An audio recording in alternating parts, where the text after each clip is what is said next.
បាទសួស្តីបងប្អូនអរគ្នាស្វាគមន៍យកថ្មីមកកាន់ Channel សមាគម YouTube កម្ពុជាដើម្បីសិក្សាឬក៏ស្វែងរក Channel សមាគមកម្ពុជាសូមកន្លែង search នេះដាក់ថាសមាគម YouTube បាទសមាគម YouTube បងប្អូននឹងឃើញពាក្យព័ន្ធនឹងសមាគមកម្ពុជាឡើងមកតែម្ដងបាទហើយមកនេះអាចជួយ Subscribe ចុច Notification ដើម្បីទទួលបានមេរៀនថ្មីៗពាក់ព័ន្ធនឹង YouTube បាទអរគុណច្រើននេះគឺជា Channel សមាគម YouTube កម្ពុជាក្នុងការសិក្សា YouTubeអញ្ចឹងមេរៀននេះខ្ញុំសូមបង្ហាញពាក់ព័ន្ធនឹងការ update ពន្ធឬក៏គេហៅថាការបំពេញពន្ធក្នុងឆ្នាំ2022អញ្ចឹងទី1បងប្អូនសូមចូលមកកាន់ AdSense បងប្អូនអរគ្នាបាទបងប្អូនអាចចូលមកកាន់ Google ក៏បានបាទវាយចូល Google ហើយបងប្អូននេះវាយពាក្យថា AdSense បាទសរសេរខុសអីខ្លះអញ្ចឹងមកបាទនេះ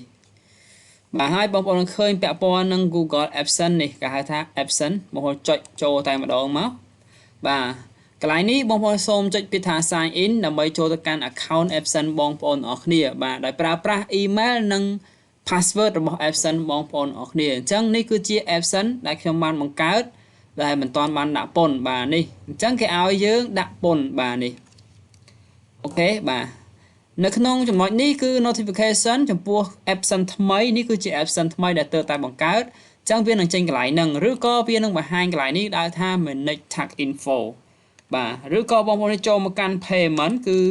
នឹងនៅតែឃើញដដែលទេបងប្អូននេះពាក់ព័ន្ធកន្លែងហ្នឹងបាទកន្លែង payment នេះគឺយើងឃើញទិន្នន័យលុយបែបនេះហើយនឹងឃើញឈ្មោះឃើញអីចឹងទៅបាទហើយក្នុង AdSense នេះគឺយើងត្រូវតែចុចកន្លែង manage tag info នេះបាទជាទូទៅគ្រប់ AdSense ទាំងអស់បើសិនជាបងប្អូនអត់បានបិទ admin ទេគឺនៅកន្លែងហ្នឹងមានដដែលទោះបីជាយើងដាក់ហើយក៏ដោយឥឡូវយើងចាប់ផ្ដើមបង្កើតទាំងអស់គ្នាជាមួយនឹងតាក់ថ្មីប៉ុន្តែមុននឹងបង្កើតបងប្អូនសូមយកព័ត៌មានឈ្មោះចេញសិនបាទអញ្ចឹងដើម្បីយកព័ត៌មានឈ្មោះសូមចុចមកកាន់ setting របស់ AdSense ហើយបងប្អូនសូម copy ឈ្មោះត្រង់ចំណុចនេះបាទបងប្អូន copy ទុកមកហើយយើងប្រើ notepad ដើម្បីទុកនៅទិន្នន័យទាំងអស់នេះបាទយើងយកមកទុកសិនមកបាទអូខេបាទយើងយកមកទុកបែបនេះបាទអូខេប៉ុណ្ណឹងទៅបានហើយបងប្អូនយកព័ត៌មានទុកប៉ុណ្ណឹងគឺយើងចូលមកកាន់ពន្ធវិញបាទយើងចូលតាក់ info បាទឬនៅខាងក្រោមហ្នឹងក៏មានតាក់ info ដែរប៉ុន្តែខ្ញុំចង់ឲ្យបងប្អូនចុចកន្លែងហ្នឹងដើម្បីបងប្អូនភាគច្រើនគឺឃើញកន្លែងហ្នឹងបាទ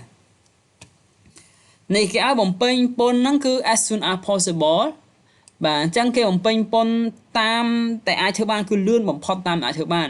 អញ្ចឹង Google maybe with 30% your payment out បាទគេកាត់ 30% អូខេបាទយើងអត់មានពន្ធ0ទេបាទតោះឥឡូវយើងចាប់ផ្ដើមទាំងអស់គ្នាដោយ default តែម្ដងបាទកុំឲ្យពិបាកកុំឲ្យមានបញ្ហាទៅលើការដកលុយអញ្ចឹងយើងចាប់ផ្ដើម add information បាទសូមចុច add information សូមចុចវាថា start text form បាទអញ្ចឹងកន្លែងនេះគេឲ្យយើងដាក់នៅ password បាទសូមដាក់ password email បងប្អូនអរគ្នាតាមតិចបាទចំណុចត្រង់នេះគឺខាង Google ជាអ្នកត្រូវការនៅ password បងប្អូនគ្នា password email AdSense បាទ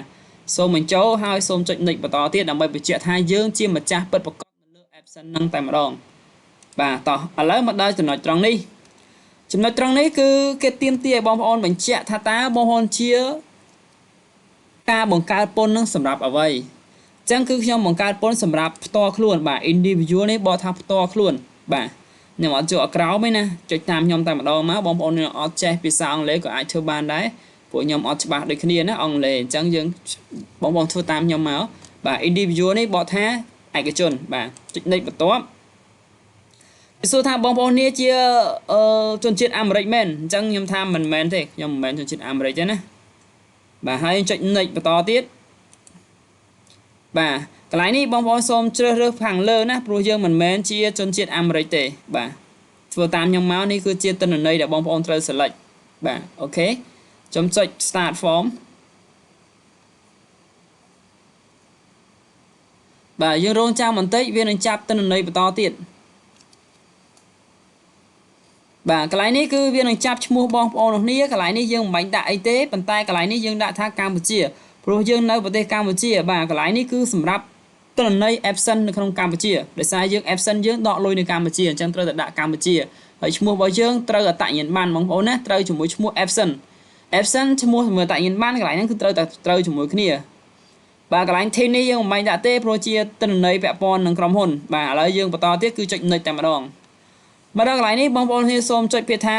click ប៉ុណ្នេះមកហើយយើងជ្រើសរើសនៅ address បាទសូម select យកតែម្ដងដោយសារវាជាទូទៅវាចាប់ជាមួយនឹង AdSense ដែលខ្ញុំបាន copy ឲ្យបង្ហាញបងប្អូននេះកន្លែងនេះបើសិនជាអត់ចាប់ទេបងប្អូនយកមកខ្លួនឯងតែបើវាចាប់យើងមិនបាច់អីញ៉ៃទេបាទអរគុណវាចាប់មកអូតូម៉ាទិកអញ្ចឹងយើងចុចថា mail address is the same បាទដូចគ្នាទាំងអស់បាទធ្វើតាមខ្ញុំមកហើយចុច next បន្តទៀតបាទកន្លែងនេះគេសួរថាតើយើង claim យ៉ាងពន្ធទៅទូទៅជាមួយនឹងអាមេរិកឬក៏យ៉ាងណាអញ្ចឹងខ្ញុំមិនមែនពន្ធអាមេរិកទេបាទ yes country region claim entry with US បាទបើសិនយើងយក yes វាឲ្យយើងបន្តទៀតប៉ុន្តែយើងមិនមែន yes ទេណាដោយសារយើងមិនមែននៅក្នុងអាមេរិកទេអញ្ចឹង no អញ្ចឹងពន្ធត្រូវតែ 30%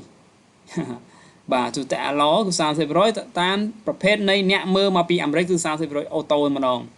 បាទយើងចុច next បន្តទៀតបាទបើសិនយើងយកអាក្រៅមិញគឺយើងត្រូវការបំពេញឯកសារបន្តទៀតបើសារយើងនៅអាមេរិកប៉ុន្តែយើងអត់មានឯកសារនោះទេអញ្ចឹងយើងធ្វើអត់កើតទេបាទយើងចុច next បន្តទៀតកន្លែងនេះគេឲ្យយើងដាក់ full name អញ្ចឹង full name បងប្អូនយក full name ដែលជាឈ្មោះ AdSense បងប្អូនគ្នាតែម្ដងបាទផាសចូលហើយយើងចុចថា yes I am the person in the list signature បាទអូខេអញ្ចឹងយើងថាយើងជាម្ចាស់នៅក្នុង AdSense ហ្នឹងនៅក្នុងការបំពេញពន្ធហ្នឹងចុចបន្តទៀតបាទច្រើនគួរសមមានថា head individual entry identity or blah blah blah providers with Google បាទ with US yes បាទដាក់ yes មក I provide the tax new existing payment that haven't received payment បាទចំណុចនេះគឺបញ្ជាក់ពីលក្ខខណ្ឌទី1បើសិនជាបងប្អូនធ្លាប់ដកលុយគឺដាក់អាក្រោមបើសិនជា AdSense ថ្មីមិនដែលដកលុយសូម្បីតែ100រៀលឬក៏100លុយខ្មែរ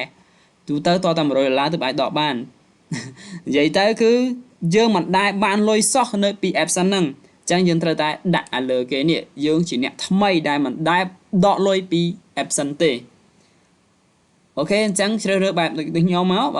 បងប្អូនគ្នាមាន AdSense ដែលថ្មីទើបតែបង្កើតក្នុងឆ្នាំហ្នឹងតែម្ដងបាទចុច next បន្តទៀតកន្លែងនេះជាការអាប់ដេតថ្មីរបស់ Google AdSense គឺមានអូតូម៉ាទិកតែម្ដងយើងមិនចាំបាច់អាប់ដេតដូចថ្ងៃមុនទេឥឡូវនេះគ្រាន់តែអូសអញ្ចឹងមកមានថាបងប្អូនបានអានហើយអញ្ចឹងយើងគ្រាន់តែចុចថា I accept មានថាគេនឹងផ្ញើតាមរយៈ email ដែលជាការ recommend របស់ Google AdSense ផ្ទាល់នេះជាការអាប់ដេតថ្មីដែលយើងបង្កើតឡើងថ្មីគឺចេញបែបហ្នឹងតែម្ដងមិនមានការអាប់ដេតទេបាទតែប៉ុណ្្នឹងទៅគឺរួចតែម្ដងបាទចុច submit ជាការបញ្ចប់នៅការបង្កើតពន្ធក្នុងឆ្នាំ2022សម្រាប់ AdSense ដែលថ្មីបាទ AdSense ថ្មីដែលមិនដែលបង្កើតពន្ធគឺបង្កើតបែបហ្នឹងបាទនេះគឺ approve តែម្ដងបើសិនមានការដាក់លក្ខខណ្ឌខុសវាចេញ error ឬក៏ឲ្យបងប្អូនធ្វើពន្ធឡើងវិញដោយធ្វើការ resubmit new form ប៉ុន្តែនេះគឺពន្ធយើងត្រូវបានបញ្ចប់ដោយរួចរាល់ជាស្ថាពរដែល default កាត់ពន្ធនេះកាត់ទៅលើសហរដ្ឋអាមេរិកដែលចូលមើល channel បងប្អូនអរគ្នា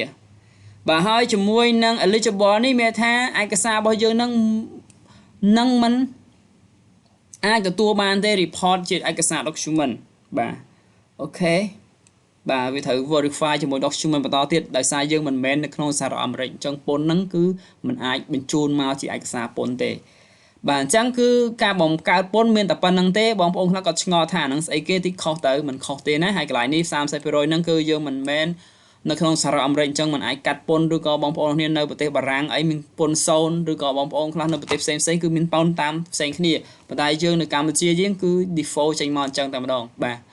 អរគុណច្រើនសង្ឃឹមថាបងប្អូននឹងអាចធ្វើបានទាំងអស់គ្នាទោះបីជាមិនចេះអង់គ្លេសក៏អាចធ្វើបានចុចតាមខ្ញុំប្រាប់មកហើយបើសិនជាមានកំហុសឆ្គងណាមួយដោយការអធិស្ឋានទាំងអស់គ្នាណាដោយសារនេះជាការបង្កើតសម្រាប់កម្ពុជាយើងមានតែប៉ុណ្្នឹងទេបាទมันមានអ្វីប្លែកជាងនឹងទេហើយបងប្អូនខ្លះក៏មានសេវាកម្មបង្កើតពន្ធ0នោះគឺជាសេវាកម្មផ្សេងតែមានលក្ខខណ្ឌពិសេសប៉ុន្តែយើងជាទូទៅគឺធ្វើបែបនេះទាំងអស់គ្នាបាទអរគុណច្រើនបងប្អូនសង្ឃឹមថាធ្វើបានហើយសូមចែករំលែកវីដេអូនេះទៅកាន់មិត្តភ័ក្តិបងប្អូនតែមិនដែលបង្កើតពន្ធឬក៏ គាត់មិនដឹងថាបង្កើតរបៀបណាទោះបីជាមិនចេះភាសាអង់គ្លេសក៏អាចបង្កើតបានគ្រាន់តែមើលតាមចំណុចដែលខ្ញុំចុចបាទអរគុណជួបគ្នាវីដេអូក្រោយបន្តទៀតពីសមាគម YouTube កម្ពុជាអរគុណបាយបាយ